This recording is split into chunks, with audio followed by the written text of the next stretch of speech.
मैं हूं आंचल आनंद। इस वक्त की बड़ी खबर आ रही है, आपको बता दें प्रद्युम्न की पोस्टमार्टम रिपोर्ट में यह बड़ा खुलासा हुआ है कि प्रद्युम्न के साथ दुष्कर्म नहीं हुआ था, गला रेतकर प्रद्युम्न की हत्या हुई थी। रिपोर्ट में बताया गया है कि गले की नस कटने की वजह से प्रद्युम्न चीख चिल्ला नहीं पाया था। इस बीच जांच के लिए फोरेंसिक की टीम भी रायन स्कूल पहुंच गई है। बड़ी खबर ये आ रही है कि प्रद्युम्न की हत्या जो है वो गला रेत कर हुई थी, लेकिन उसके साथ दुष्कर्म नहीं हुआ था। ये पोस्टमार्टम की रिपोर्ट में खुलासा हुआ है। यानी कि हत्या के पीछे जो अब तक का सबसे बड़ा मोटिव बताया जा रहा था कि अशोक, जो कि वहां का कंडक्टर था बस का, वो दुष्कर्म करना चाहता था। कहीं ना कहीं अब नए सवाल खड़े होने शुरू हो गए हैं। दुष्कर्म नहीं हुआ था, नंबर 1 ये पोस्टमार्टम रिपोर्ट ने कहा है। नंबर 2 पोस्टमार्टम रिपोर्ट ने कहा है कि क्योंकि गला रेतकर प्रद्युम्न की हत्या हुई थी तो लगभग 1 दीवार का फासला था बाथरूम टॉयलेट से उसके क्लासरूम तक का। तो ऐसा ये सवाल उठ रहा था कि क्यों किसी ने चीख चिल्लाहट मासूम प्रद्युम्न की उस वक्त नहीं सुनी थी, और उसका जवाब ये है कि दरअसल बाथरूम टॉयलेट से उसके क्लासरूम तक का। तो ऐसा ये सवाल उठ रहा था कि क्यों किसी ने चीख चिल्लाहट मासूम प्रद्युम्न की उस वक्त नहीं सुनी थी, और उसका जवाब ये है कि दरअसल गला रेत दिया गया था। 2 जगह पर ये निशान पाए गए, इसी वजह से प्रद्युम्न चीख चिल्ला नहीं पाया था और उसकी आवाज बगल के क्लासरूम में नहीं सुनी जा सकी। प्रद्युम्न हत्याकांड में पुलिस अपनी थ्योरी पर कायम है। गुड़गांव के पुलिस कमिश्नर ने हमारे संवाददाता राज वर्मा से एक्सक्लूसिव बातचीत में कहा कि कंडक्टर अशोक ने ही प्रद्युम्न की गला काटकर हत्या की।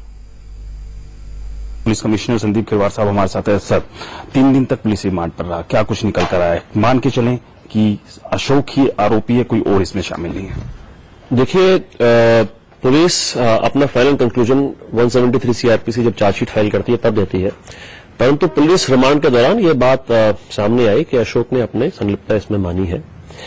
उसने जो सीक्वेंस ऑफ इवेंट्स बताया, जो मैं आपके साथ अभी शेयर नहीं कर सकता, वो सीक्वेंस ऑफ इवेंट्स को हम सारे सीक्वेंस ऑफ इवेंट्स को हम वेरीफाई कर रहे हैं। उनके बारे में जो सर्कमस्टेंशियल एविडेंस है उसको गैदर कर रहे हैं, ताकि धीरे धीरे हमारा जो एक हमारे को जो ओपिनियन बना है, प्राइमरी फेसी ओपिनियन, हम उसको एक एक कड़ी को हम श्योर कर लें।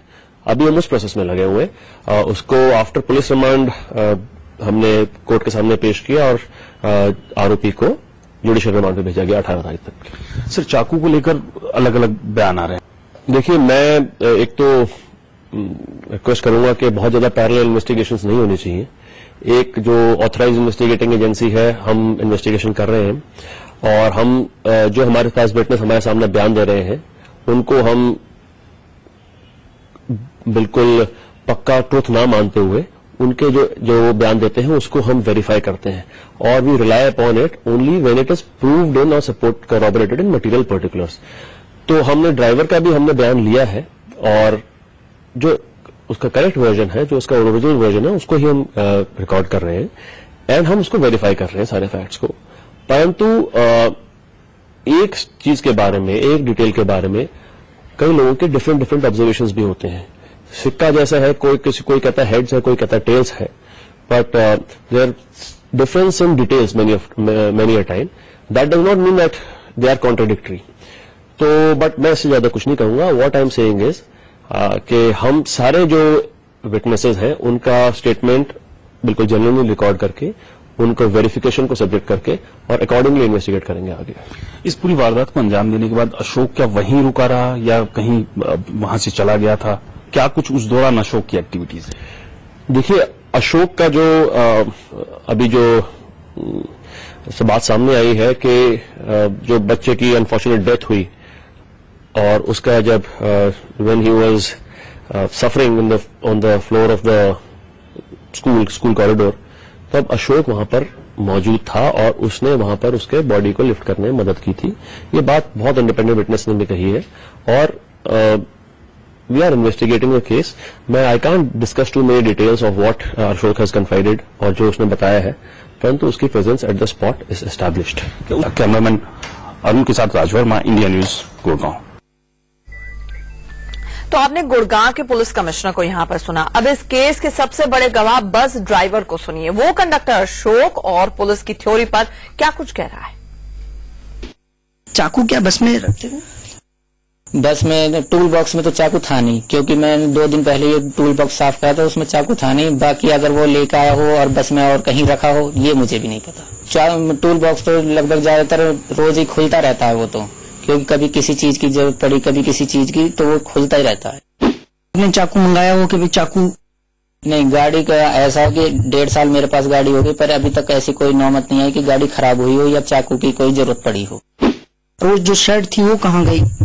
सर इस बात के बारे में मुझे नहीं पता, क्योंकि जब सीएनजी पे से हम आए थे तब हमने ये पुलिस वालों के साथ कंडक्टर को जाते हुए देखा था। बस राहट या किसी तरह का कोई डर? नहीं, ऐसा कुछ नहीं था, नॉर्मल था वो बिल्कुल। के बाद कहाँ गया? उसके बाद हमें ही नहीं पता, क्योंकि मैं उसे स्कूल में ही छोड़ गया था कि मतलब अशोक तो यहीं रहे, अपनी नहा धो लेना या कपड़े अपड़े धो लेना। उसके बाद फिर हम सीएनजी भराने के लिए चले गए थे। सर स्वभाव से तो जिस हिसाब से वो मेरे 4-5 महीने साथ रह रहा था, लगता तो नहीं है कि ऐसा कर पाएगा, पर कहते हैं कि शैतान को हावी होते टाइम नहीं लगता। तो सुना आपने बस के ड्राइवर को। विरोधाभास कहीं ना कहीं तमाम थ्योरीज में है। अब पुलिस जब अपनी चार्जशीट दाखिल करेगी तब पता चलेगा कि आखिरकार गुनाह तो अशोक का है, ये पुलिस की थ्योरी है, लेकिन उसके पीछे की वजहें क्या है वो भी